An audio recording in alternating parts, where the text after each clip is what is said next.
How did I give birth to a child that isn't mine? I was grocery shopping with my daughter when her pediatrician called me. Your daughter's blood work came back. We need to discuss immediately. The next morning in his office, Dr. Morito kept clearing his throat. Susanna's blood type is a negative, he finally said. Your records show you're O positive. Your husband is a B negative. He paused. Susanna cannot biologically be your child. I actually laughed because obviously the lab screwed up. These things happen all the time. But he was already sliding a second test across his desk from a completely different lab. Same results. My husband Zyler drove us to get DNA testing that afternoon. He kept squeezing my hand saying the blood type thing had to be wrong, but something in his eyes said he wasn't so sure. 3 days later, the results confirmed Susanna was his biological daughter, but she shared 0 DNA with me. His hand went limp in mine. What aren't you telling me? His voice was small, like he was scared of the answer. When I went to sleep that night, I found him going through my old journals looking for evidence of affairs I never had. When he found nothing, he demanded we prove I actually gave birth to Susanna. When I was crying too hard to respond, he just rolled his eyes and claimed I was gaslighting him. But a few days later, the hospital pulled our delivery footage. There I was, 5 years ago, pushing out this exact baby while Zyler cut the cord. But the administrator kept saying, this doesn't change the DNA results. Like I was too stupid to understand science. Zyler accused me of secretly using donor eggs. I kept begging him to remember the 36 hours of back contractions, him watching our daughter crown. But I guess my MIL's constant whisperings about how I shouldn't be trusted finally worked, because it was like talking to a wall. Zyler started sleeping in the guest room. He'd stare at Susanna during breakfast like he was looking for traces of another woman in her face. Susanna asked why Daddy wouldn't hug her anymore. We were at Olive Garden pretending to be a happy family when it happened. A drunk woman came up to our table laughing. Your daughter looks exactly like my sister who died 6 years ago. She pulled out her phone showing me photos. Susanna was identical. Same upturned nose, birthmark behind her left ear. My sister used to donate eggs. So who knows? The woman continued before walking away. Zyler played it cool until Susanna was asleep. You used a dead woman's eggs? He screamed in our kitchen. I grabbed his face and tried to show him the desperation in my eyes, but no amount of denying changed anything. My mother called the next morning asking why I'd done something so deceptive. And when I insisted I hadn't, she sighed like I was a teenager caught smoking. Just tell us the truth. We'll still love you. My dad stopped answering my calls entirely. Even my mother-in-law, who'd been there for Susanna's birth, suddenly remembered I'd been secretive during pregnancy. The next day, Susanna came home with her unicorn backpack dragging on the ground. Her tiny self was shaking.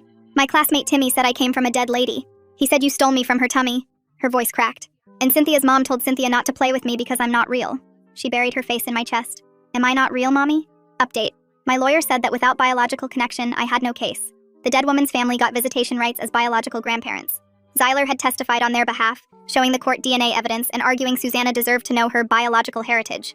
Zyler got full custody. I get supervised visits on Sunday afternoons.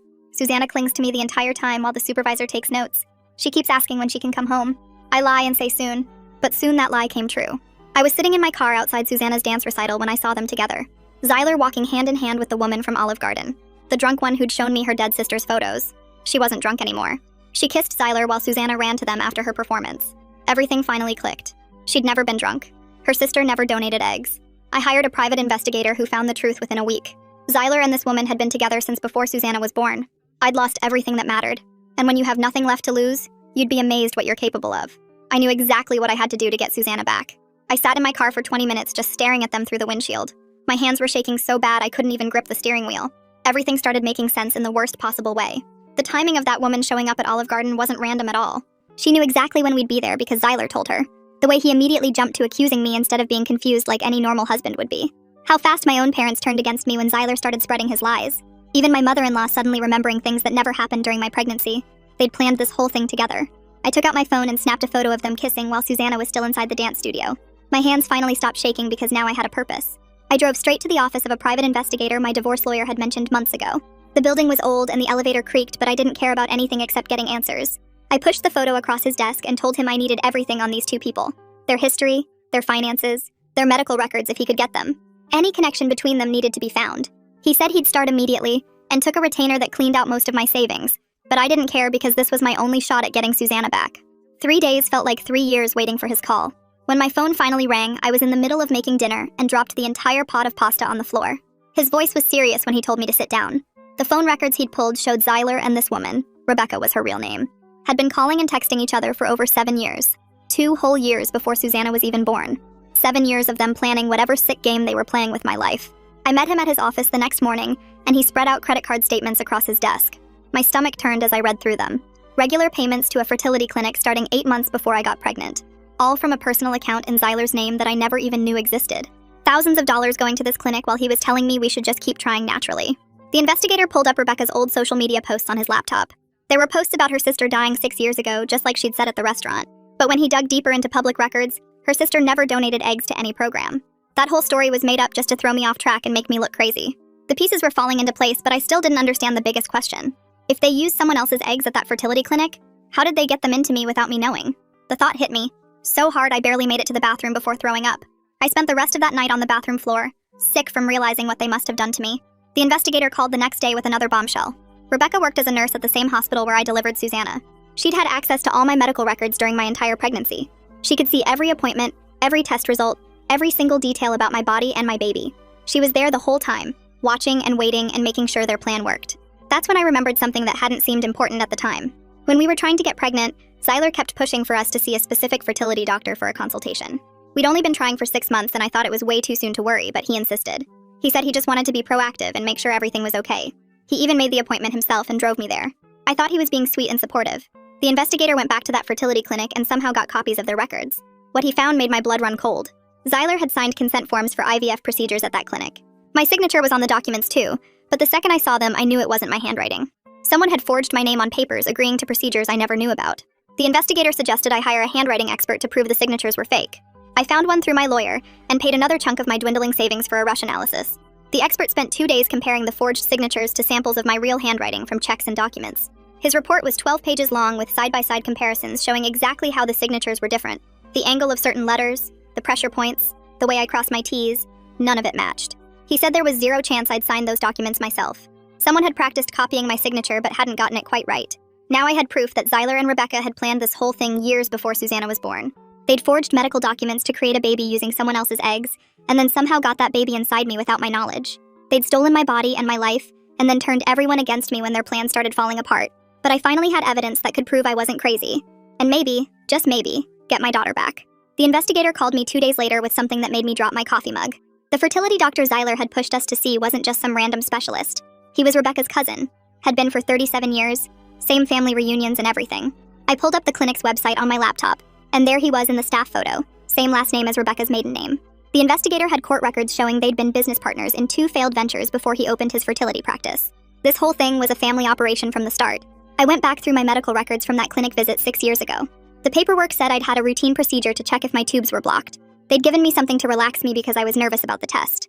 But when I looked closer at the consent forms, buried in the small print was permission for anesthesia. Not just local, but full sedation for what should have been a simple procedure. The investigator got his hands on the clinic's internal records through a contact who worked there. What we found made me throw up again. On the same day as my tube check, they'd logged an embryo transfer procedure in their system. Same operating room, same time slot, but the patient name field was blank. The embryo had been created 3 months earlier using donor eggs from a college student and stored in their freezer. The investigator kept digging and found Rebecca's employee access logs from the hospital. She'd looked at my medical files 47 times during my pregnancy. Every blood test, every ultrasound, every single appointment note. The IT department had flagged it once, but Rebecca's supervisor approved it, saying she needed the records for training purposes. Nobody questioned why a labor and delivery nurse needed to review one specific patient's records that many times. I took everything to a new lawyer, a woman named Sarah who specialized in medical fraud cases. She spread all the documents across her conference table, and her face got redder with each page she read. She kept shaking her head and muttering about violations and criminal conspiracy. When she finished reading, she looked at me and said this was the worst case of reproductive coercion she'd seen in 20 years of practice. Sarah filed emergency motions with the court that same afternoon. She demanded immediate custody reconsideration based on evidence of fraud and conspiracy. She also contacted the medical board about the fertility doctor's involvement and sent them copies of everything we'd found.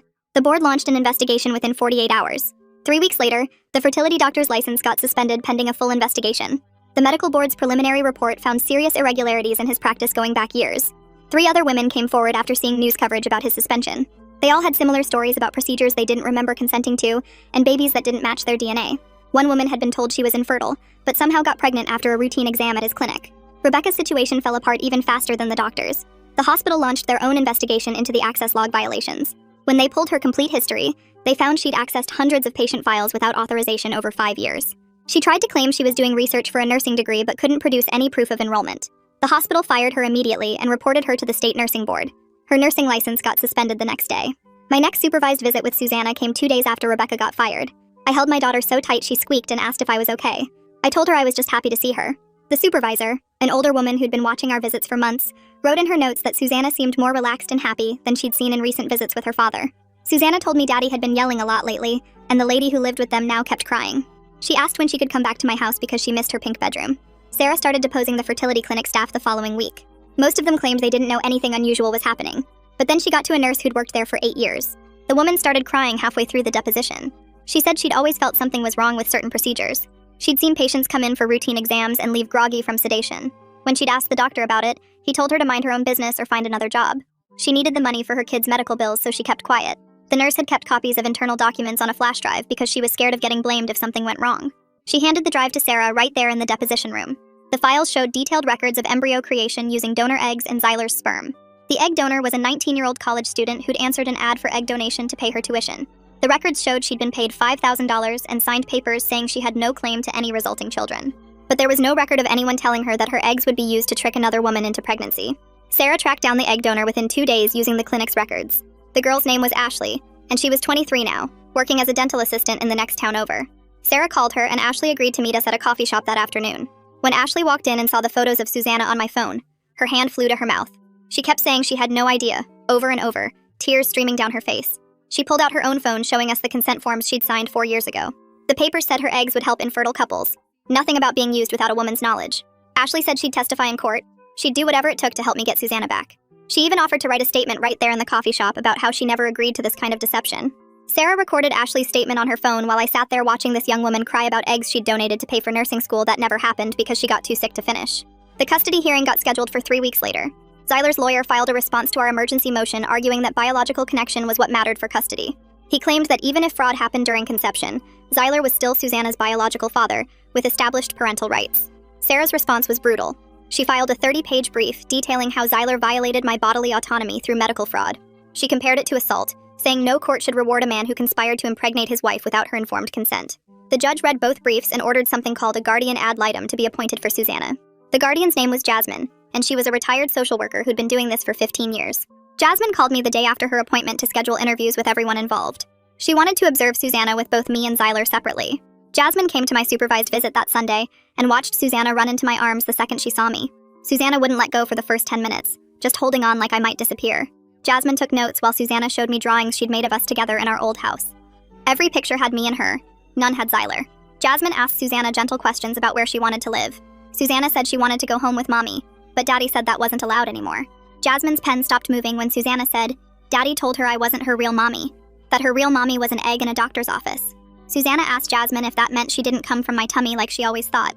Jasmine observed 3 more visits over the next 2 weeks. She watched Susanna have a panic attack when the visit ended, clinging to my leg while the supervisor had to physically remove her. She documented how Susanna had started wetting the bed again after never having accidents for 2 years.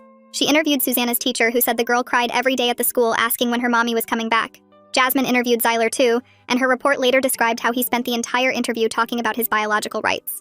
He never once mentioned Susanna's emotional needs or well-being. He showed Jasmine DNA tests like they were winning lottery tickets. Jasmine asked him why he'd been telling Susanna I wasn't her real mother. He said he was just being honest with his daughter about biology. Rebecca filed a petition with the court asking for step-parent visitation rights since she'd been living with Zyler and Susanna. Sarah shut that down in one hearing. She stood up and told the judge that Rebecca participated in criminal conspiracy to violate my reproductive autonomy. She said letting Rebecca near Susanna would be like giving a kidnapper visitation with their victim. The judge denied Rebecca's petition immediately. Everything exploded when the FBI got involved. Sarah had contacted them about the interstate medical fraud since the fertility clinic had locations in 3 states. 2 agents showed up at Zyler's house with a warrant for his financial records. They seized his computers, phones, and boxes of documents. Zyler hired a criminal defense attorney that same day. Rebecca got her own lawyer too. Both of them stopped cooperating with any investigation, pleading the fifth in every deposition. The news picked up the story after the FBI raid. The headline read, "Local father accused of reproductive fraud in custody battle," with mine and Zyler's pictures underneath. My phone started ringing nonstop. My mom called crying so hard she could barely talk. She kept saying she was sorry, that she should have believed me, that she knew I would never lie about something like this. She said Dad was devastated about abandoning me when I needed them most. They drove down that night and held me while I sobbed about missing Susanna. Even my mother-in-law called after seeing the news. She said Zyler had been feeding her lies about me for years, making her suspicious of everything I did. She said she was horrified by what her son had done and wanted to testify on my behalf if it would help. She admitted she'd been wrong about me and begged my forgiveness. Jasmine filed her report with the court after 3 weeks of investigation. It was 12 pages detailing Susanna's deteriorating emotional state under Zyler's custody. She wrote that I was the only mother Susanna had ever known, and separation had caused significant psychological trauma. She documented Zyler's emotional manipulation of telling a 5-year-old that her mother wasn't real. Jasmine recommended immediate custody reversal with supervised visitation for Zyler. She said Susanna needed therapeutic reunification with her primary attachment figure, which was me. The emergency custody hearing happened 2 weeks later in the same courtroom where I'd lost everything just months before. Zyler sat at the other table with his lawyer, a thin man in a gray suit who kept shuffling papers and whispering in Zyler's ear. Sarah stood up first and presented Jasmine's report to the judge, page by page, highlighting every instance of psychological harm Susanna had suffered. The judge read through it slowly, his eyebrows rising higher with each page. Zyler's lawyer jumped up and started pacing in front of the judge's bench. He pulled out a folder thick with papers and waved it around, claiming I was emotionally unstable from the whole ordeal. He said the stress had made me unfit to parent. He showed printouts of my social media where I'd posted about missing Susanna. He called it obsessive behavior. Sarah stood up so fast her chair scraped against the floor. She handed the judge my work evaluations from the past 6 months showing perfect attendance and excellent performance reviews. She showed him letters from my neighbors saying I was always calm and collected even during supervised visits. She presented receipts showing I'd maintained Susanna's bedroom exactly as she'd left it, buying new clothes in bigger sizes for when she came home. The judge looked at Zyler's lawyer and shook his head. After 40 minutes of arguments, the judge banged his gavel. He said the evidence was clear that Susanna belonged with her mother. He granted me immediate temporary full custody while the criminal case moved forward. Zyler would get supervised visits every other Saturday for 2 hours. Rebecca was banned from any contact with Susanna at all. Zyler's face went white and he grabbed his lawyer's arm, but the man just shook his head. I had to grip the table to keep from falling over. Sarah squeezed my shoulder and whispered that we needed to go get Susanna right now. The judge signed the order and handed it to the bailiff. 2 police officers met us outside the courthouse to escort us to Zyler's house. The drive took 20 minutes but felt like hours. My hands shook so bad I had to sit on them. When we pulled up to the house I'd once called home, one officer walked to the door while the other stayed with me. Zyler answered and the officer showed him the court order. I could see him arguing, but the officer just stood there waiting. Then I saw her. Susanna came running out the door in her purple dress, the one with unicorns on it. She saw me getting out of the car and screamed, "Mommy!" so loud the whole neighborhood probably heard. She ran straight into my arms and wrapped her little legs around my waist. She was crying and saying "Mommy" over and over into my neck. Her whole body shook against mine. I held her so tight I worried I might hurt her, but she just squeezed back harder. The officers had to help us into the car because neither of us would let go. Susanna sat in my lap the whole ride to my apartment, even though she was supposed to be in her car seat. The officers didn't say anything about it. When we got home, Susanna wouldn't let me put her down. I carried her inside and she looked around at everything like she was memorizing it. She kept touching my face like she was making sure I was real. That night she refused to sleep in her own bed.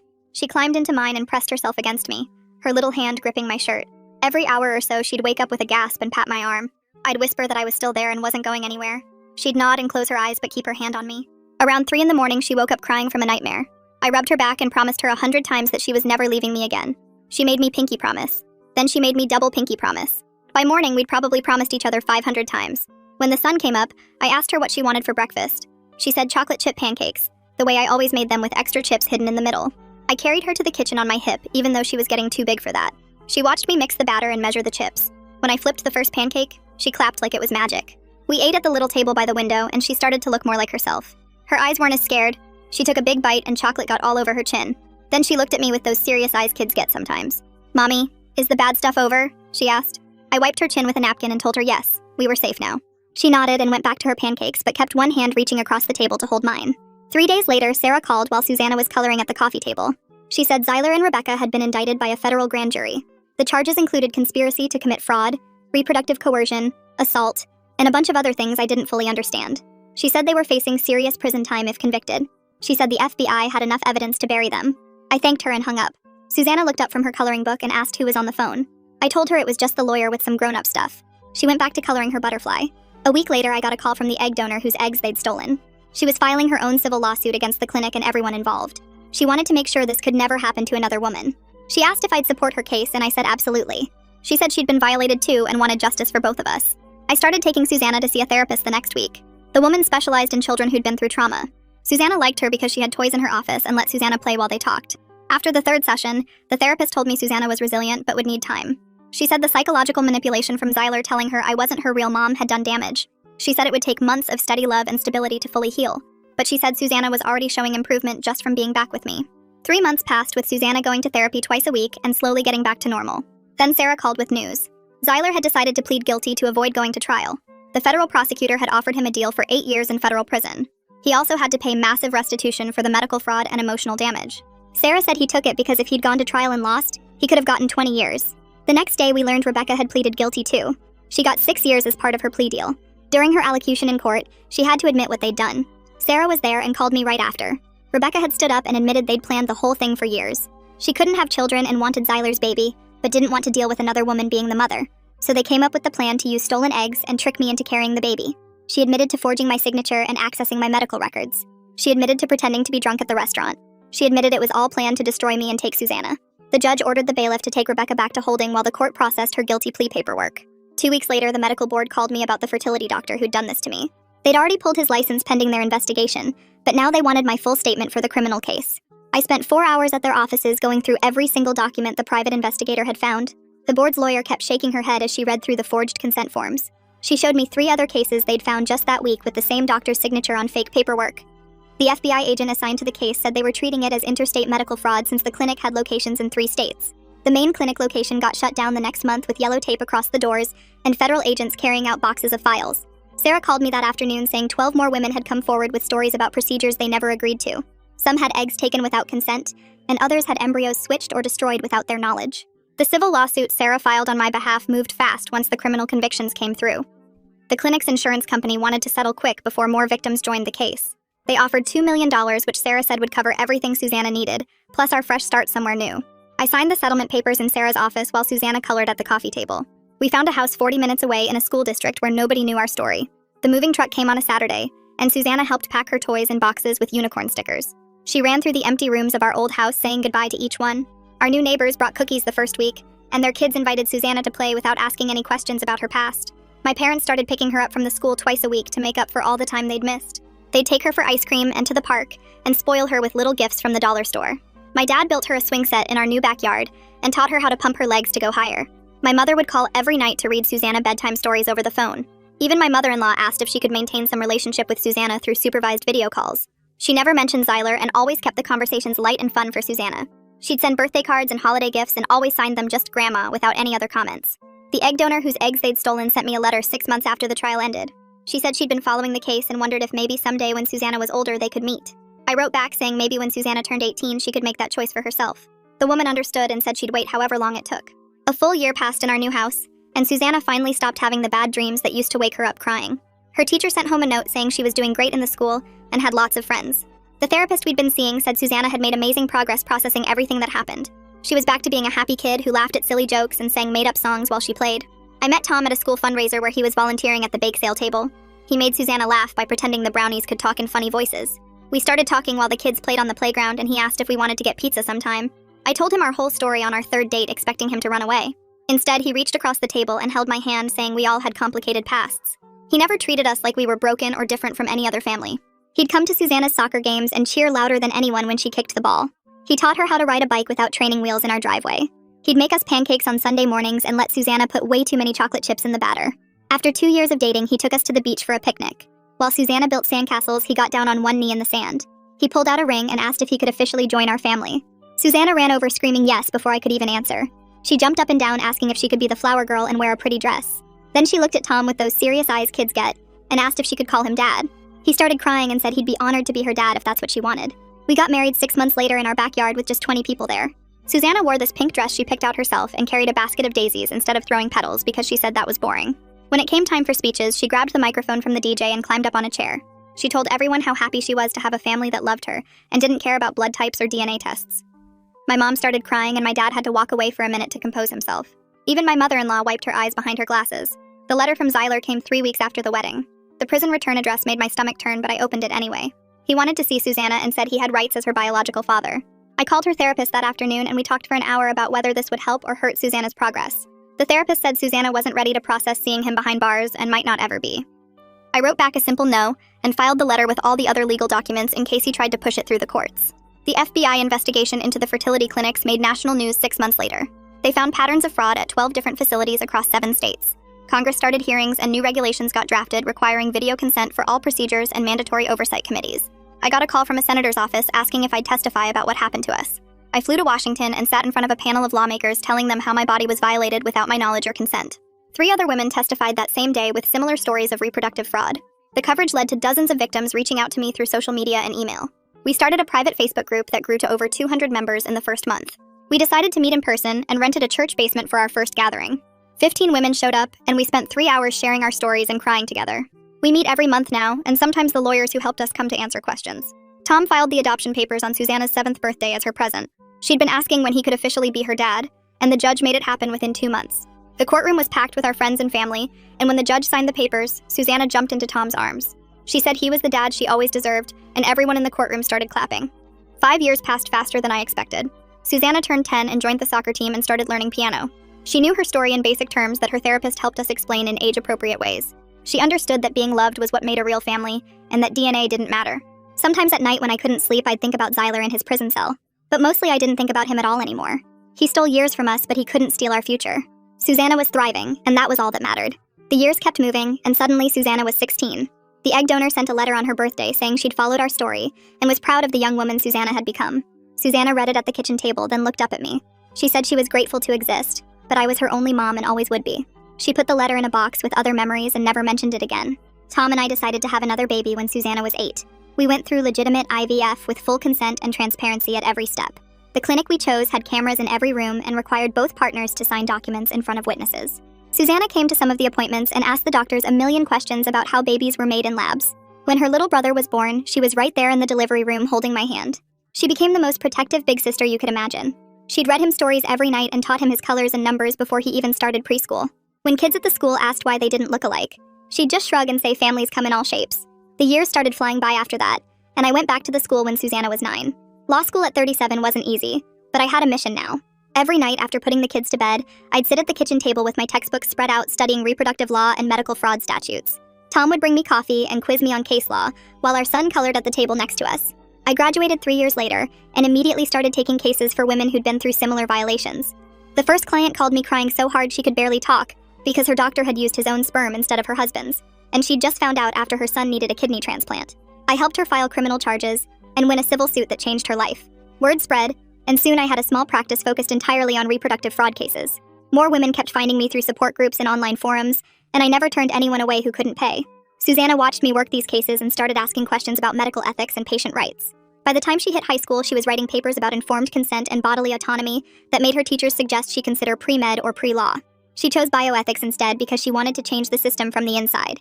The acceptance letter from her dream college came with a full scholarship, and she screamed so loud the neighbors came to check on us. At her high school graduation, she was chosen to give a speech as salutatorian. She stood at that podium in her blue cap and gown and told the whole auditorium about fighting for truth when everyone calls you crazy. She looked right at me when she said her mom taught her that love makes a family and standing up for what's right matters more than being believed. The whole place erupted in applause, and I ugly cried into Tom's shoulder while our son recorded it on his phone. We took a family vacation to the beach that summer to celebrate before she left for college. Susanna and her brother built sandcastles while Tom and I watched from our beach chairs, and I realized we weren't just okay anymore. We were actually happy. She came home for Thanksgiving, her first semester practically vibrating with excitement about her medical consent law class. Her professor was using our case as an example of systemic failures in reproductive medicine, and she'd gotten to present on new legislation being proposed. She said she was going to write policy that would prevent what happened to us from ever happening again. The call about Rebecca came during Susanna's sophomore year. The prison called to inform me as a victim that she'd died from pancreatic cancer that spread too fast for treatment. I hung up the phone and felt nothing but relief that she'd never get out to hurt anyone else. Susanna graduated college summa cum laude and introduced me to her boyfriend at the ceremony. He shook my hand and thanked me for raising such an incredible woman and said he knew our whole story because Susanna had told him on their third date to make sure he understood what kind of family he was getting involved with. He said he admired how we'd survived and rebuilt. Time kept moving, and suddenly it was Susanna's wedding day 20 years after that first phone call from Dr. Marito. My parents were there, both of them crying happy tears after spending years trying to make up for not believing me. Tom stood next to me as Susanna's dad in every way that mattered. Our son, now 16 himself, was a groomsman. Even my mother-in-law was there, having become a real grandmother to both kids after finally seeing the truth about her son. During the reception, Susanna pulled me aside while everyone else was dancing. She took my hands and looked me right in the eyes and whispered, "Thank you for never giving up on me, Mom." She said she knew how hard I'd fought and how much I'd sacrificed, and that every single battle was worth it to be standing there as a family. I hugged her tight and knew she was right. All right, that's all from me today. Thanks for sticking with me and letting me throw all my questions out there. Until next time, stay curious. Like the video, it helps more than you think.